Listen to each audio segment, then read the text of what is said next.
नमस्कार बालमित्रांनो, तुमच्या आवडत्या न्यू नॉलेज हब या यूट्यूब चॅनलमध्ये तुमचं सर्वांचं स्वागत। आज आपण अपूर्णांक आणि समछेद अपूर्णांकाची बेरीज, वजाबाकी आणि गुणाकार या प्रकरणामध्ये पुढचा व्हिडिओ पाहणार आहोत। त्यामध्ये स्वाध्याय 8.2 हे आपण पाहणार आहोत। त्यामधलं पहिलं गणित तुम्हाला बोर्डवर दिसतंय बघा। स्वाध्याय 8.2 यामधलं पहिलं गणित एक पूर्णांक युक्त अपूर्णांक आहे आणि गुणाकाराचं चिन्ह आहे मध्ये, म्हणजे गुणाकार करायचा आहे। आणि हे केल्यानंतर त्यांनी असं विचारलेलं आहे की या पदावलीमध्ये या पदावलीचा गुणाकार पर्यायापैकी कोणत्या पदावली इतका आहे। तर बघा, हे पहिलं तुम्हाला पाहिल्यावर लक्षात येईल 1.2/7 याला आपण या पदावलीला आपल्या याला अपूर्णांकाला आपण कसं लिहित असतो 1/7+2 म्हणजेच 7+2 हे याचं रूपांतर होईल गुणिले हे पहा ह्याला पण तसंच 1.3/7 7 अधिक 3 म्हणजे 7+3। लक्षात येईल तुमच्या पूर्णांकयुक्त अपूर्णांकाचं व्यवहारी अपूर्णांकात रूपांतर करत असताना आपण असं करत असतो 7×1+3 मिसळत असतो। आणि हे केल्यानंतर 7×7 गुणाकारामध्ये छेद जो आहे एकदा घ्यायचा नाही तर त्याचा गुणाकार करायचा। आपण 7×7 असं लिहू किंवा 7×7=49 असं लिहू। तर हे रूपांतर पाहिल्यानंतर पहिला पर्याय तर येणार नाही, दुसरा पर्याय पहा आपल्याला तसंच दिसतंय, आपण तसंच करत असतो। तर तिसरा पर्याय पहा 1+2×3 असं काही आपण करत नाही, असं कुठंच करत नाही आपण। 1+2×1 असं काही करत नाही आपण, हे येणारच नाही, हे पण येणार नाही आणि हे पण येणार नाही। म्हणजे जे तुम्हाला मी स्पष्टीकरण दिलं इथं बघा 7×1=7 7+2 बरोबर आहे। 7+2 गुणिले 7×1=7 7+3 म्हणजे या प्रश्नाचं उत्तर आपल्या या गुणाकाराचं उत्तर पर्यायापैकी कोणत्या पदावली इतकं येणार आहे। तर बी हे उत्तर इथे बरोबर असणार आहे। त्यानंतर आपण पुढचा प्रश्न पाहूयात।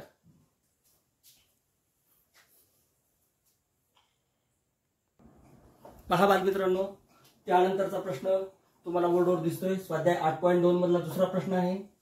आपल्याला दोन कंस दिसतात इथे, हे दोन कंस आहेत, मध्ये दोघांमध्ये गुणाकाराची क्रिया आहे। बघा आपण पहिले एक एक कंस सोडून घेऊ।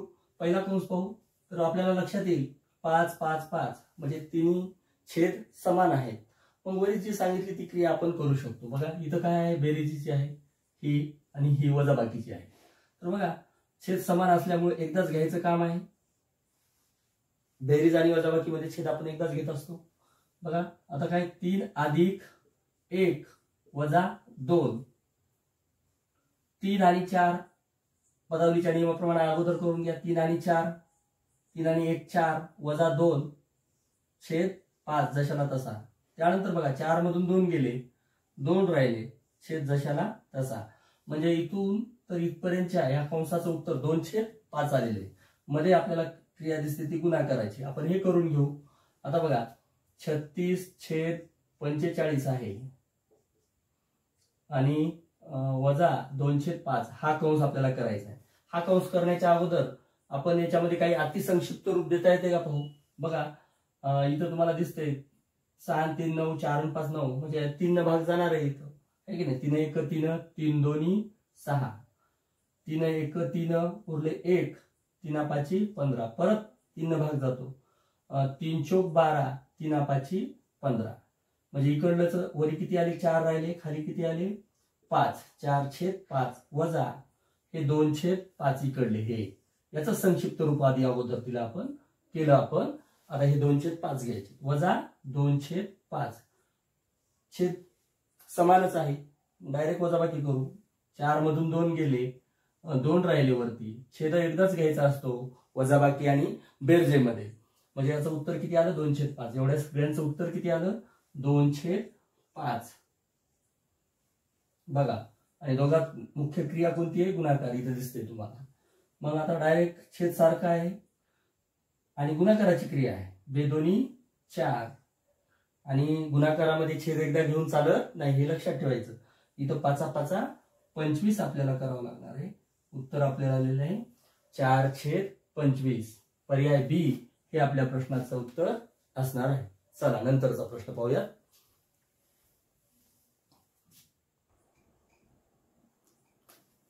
त्यानंतरचा स्वाध्याय 8.2 मधला तिसरा प्रश्न मी बोर्डवर काही लिहित नाही, तुम्हाला वाचून दाखवतो.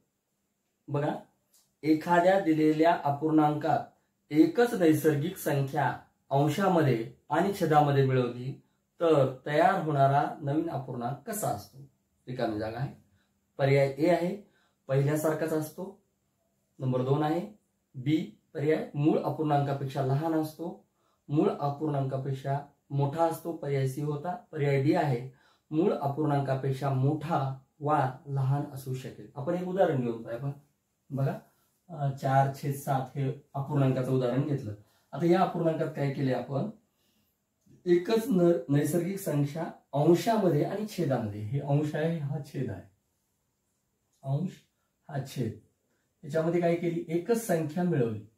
बघा 7 आणि इथं पण 7 मिळवू आपण. 4 आणि 7 किती झाले 11 आणि 7 आणि 7 किती झाले 14. 11 छेद काय आलं 14 आलं. आणि पहिला किती होता 4/7. म्हणजे पूर्वीच्या अपूर्णांकापेक्षा हा अपूर्णांक निश्चितच मोठा आहे, है की नाही? काय आहे मोठा आहे. कधी कधी काय होतं लहान पण येऊ शकतो. म्हणून या प्रश्नाचं उत्तर पर्याय डी हे असणार आहे की मूळ अपूर्णांकापेक्षा मोठा वा लहान असू शकेल. लक्षात घ्या, पहिल्यासारखाच नसतो. पहिला पर्याय ए नाही. मूळ अपूर्णांकापेक्षा लहान असतो. लहानच असतो असं म्हणता येत नाही, मोठा पण असू शकतो. मूळ अपूर्णांकापेक्षा मोठा असतो, फक्त मोठाच असू शकतो असं नाही, तर लहान पण असू शकतो. तर डी उत्तर काय येईल, मूळ अपूर्णांकापेक्षा तो अपूर्णांक ज्याच्यामध्ये अंशामध्ये आणि छेदामध्ये एक नैसर्गिक संख्या मिळवली, एकच कोणती पण, तर काय होऊ शकेल ना, मूळ अपूर्णांकापेक्षा मोठा किंवा लहान असू शकेल. त्यानंतरचा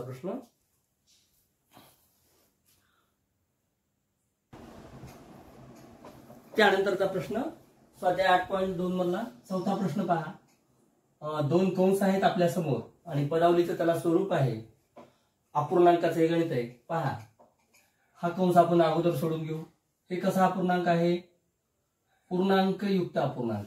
त्याला व्यवहारी अपूर्णांकात आपण रूपांतर करू. 4 दोन्ही 8 या दोघांचा गुणाकार अधिक 1 त्याच्यामध्ये मिसळायचे. 4 दोन्ही 8 आणि 1 9. 9 छेद जो आहे तो छेद लिहायचा 2 अधिक इथं पण तीच क्रिया. बे दोन्ही 4. 4 अधिक 1 5. 5/2 या कंसाचं झालं. हा दुसरा कंस. त्या दोघांमध्ये कोणती क्रिया, गुणाकाराची. बघा परत, बेचोक 8 अधिक 1 8 आणि 1 9. 9/2 वजा इथं पण तीच.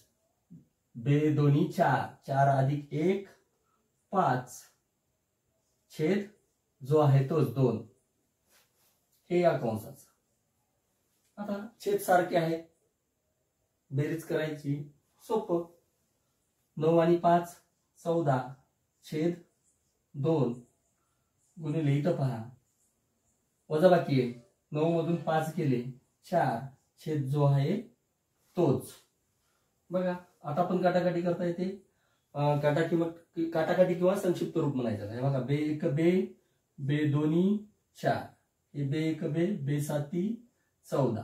आता राहिले काय, खाली 1 1 आले, खालचा विषय संपला. वरी 7 दोन्ही 14. उत्तर आपल्याला मिळालेले आहे. पर्याय आपल्या समोर होते बी सी डी. आपल्या प्रश्नाचं उत्तर डी येईल. सी येईल 14. काय येईल, सी उत्तर येईल 14. बघा कसं केलं, अतिशय सोपं गणित होतं मित्र.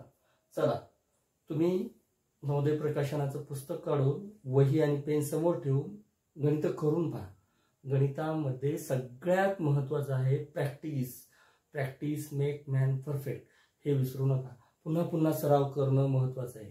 गणिताला पर्याय नाही, सरावाला दुसरा काही आपल्याकडे पर्याय नाही. पुन्हा पुन्हा गणित करून पाहणे हाच एकमेव पर्याय आहे. त्यानंतरचं गणित,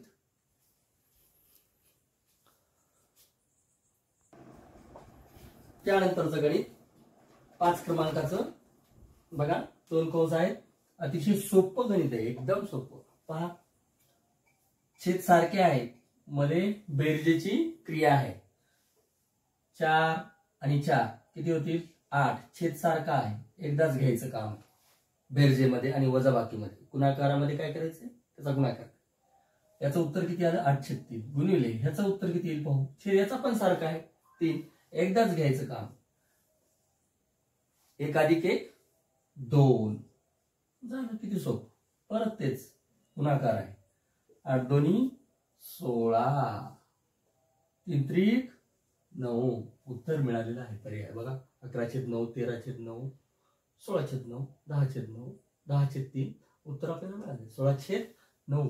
पर्याय सी हे आपल्या प्रश्नाचं उत्तर असणार आहे. त्यानंतरचा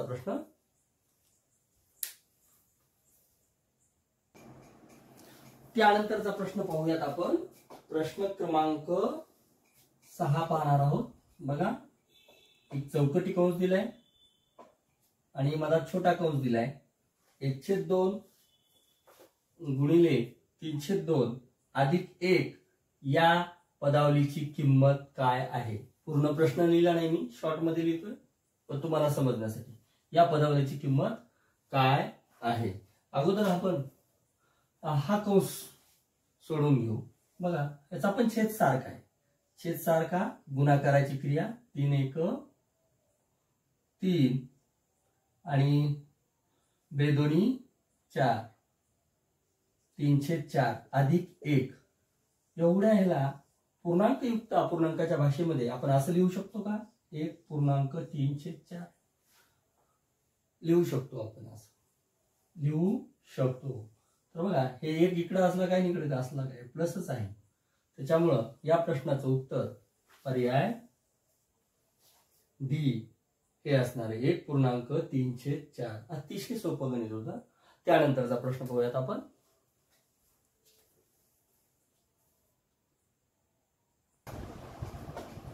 त्यानंतरचा प्रश्न 7वा पहा. 2 संख्यांची बेरीज 15/6 आहे. त्यापैकी एक संख्या 7/6 आहे, तर दुसरी संख्या कोणती. दुसरी संख्या पर्यायामध्ये आहे. अतिशय सोपं गणित आहे. 2 संख्यांची बेरीज किती आहे 15/6 आहे.